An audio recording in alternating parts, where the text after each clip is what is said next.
But as I mentioned earlier to you, in Islam, men and women are equal. Equality does not mean identicality.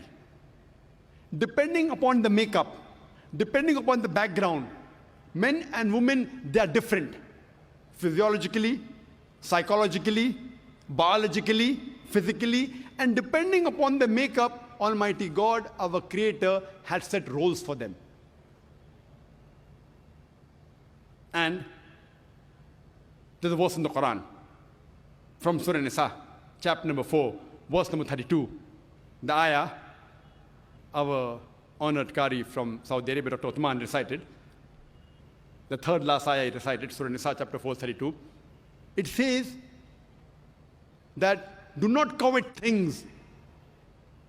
Don't say this is right or this is wrong. You may never know. Allah knows what is best for you.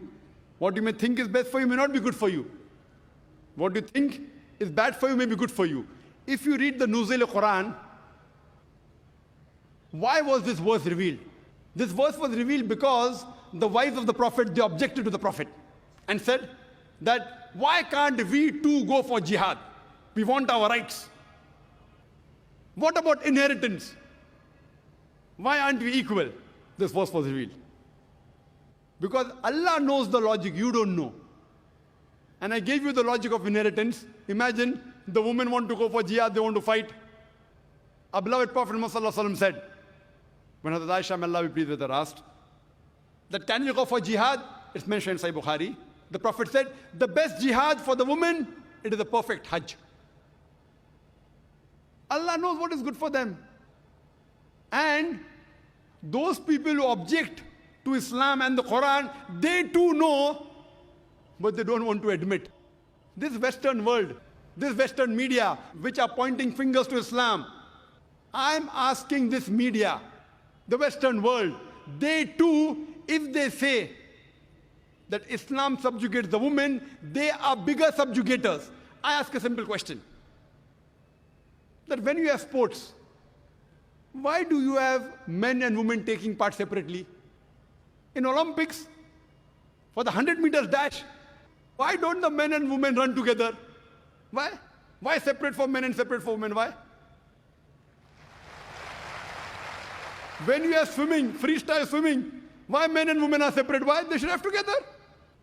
You know, when you have lawn tennis and badminton, men's badminton, women's badminton. Why? You know, you have mixed double. Mixed double means one man, one woman. Means one is superior, one is inferior. Mixed double? Why don't you have two men and two women against each other? You have one man, one woman in one team, other team, one man, one woman. Why don't you have two men in one team and two women in the other team if they're equal? Because the Western world knows that physically men and women are different. Why don't you go and tell the judges of Olympics, why are you subjugating the women? Why don't you let the women and men run together? Has any media ever objected to the Olympics? To the Wimbledon? No. You have boxing matches. Have men and women together against each other. Why not? See, when you appear for your examination, standard 10, men and women sit together. When you appear for graduation, men and women appear because they know, fine, where studies are concerned, men and women are equal. But where physical thing is concerned, they're different. You know, you have beauty contest. In beauty contest, you have female separate and male separate. Do you have together?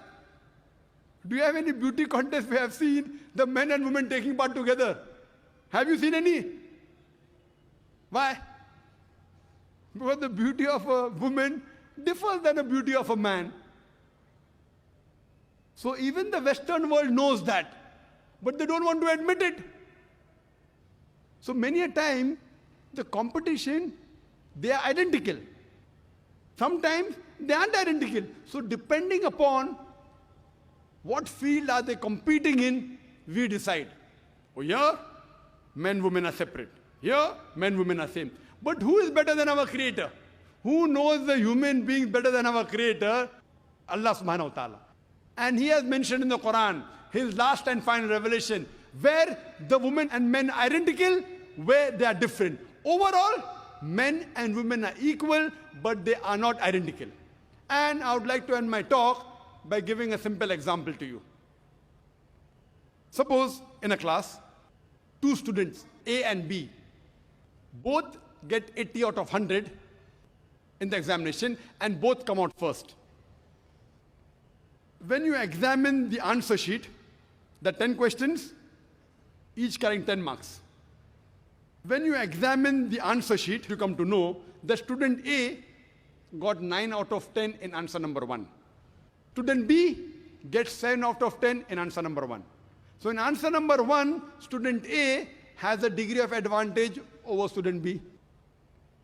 In answer number 2, B gets 9 out of 10 and student A gets 7 out of 10. So in answer number 2, student B has a degree of advantage over A. In all the remaining 8 answers, from question number 3 to question number 10, both student A and B, they get 8 out of 10. Both are equal. If you total,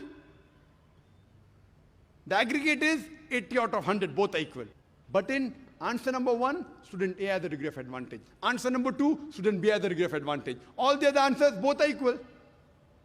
So similarly in Islam, Allah subhanahu wa ta'ala knows where women are equal, they have equal role. Where they're identical. Wherever they're identical, they have identical role.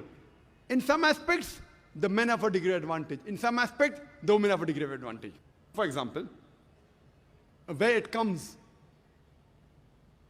for love and compassion towards parents, as I mentioned the hadith of Bukhari, volume number 8, book of Adab, book of Manners, chapter number 2, hadith number 5971, where a man comes and asks the Prophet, who deserves the maximum love and compassion? The Prophet said, your mother, your mother, your mother, and then the father.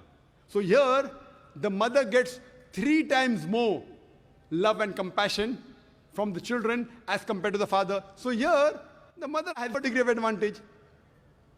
But for example, if a robber enters my house, if a thief enters my house, I will not tell my wife and my daughter, go and fight, I believe in women's rights. Allah says in the Quran in Surah Nisa, chapter number 4, verse number 34, Allah has given more strength to the men as compared to the women. So it is my duty to fight.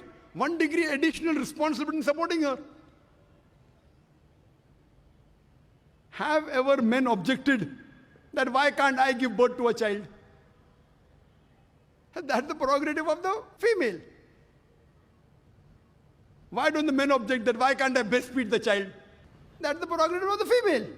So depending upon the biological makeup, depending upon the physiological makeup, depending upon psychological makeup, Almighty God has given different roles for the men and women. Sometimes the men have a degree of advantage, sometimes the women have a degree of advantage. Overall, men and women are equal. That's the reason. If you analyze the women's rights in Islam based on Quran and authentic hadith, you have no option but to agree that the women in Islam, they are protected and they are not subjugated. Wa akhir da'wana alhamdulillahi rabbil alameen.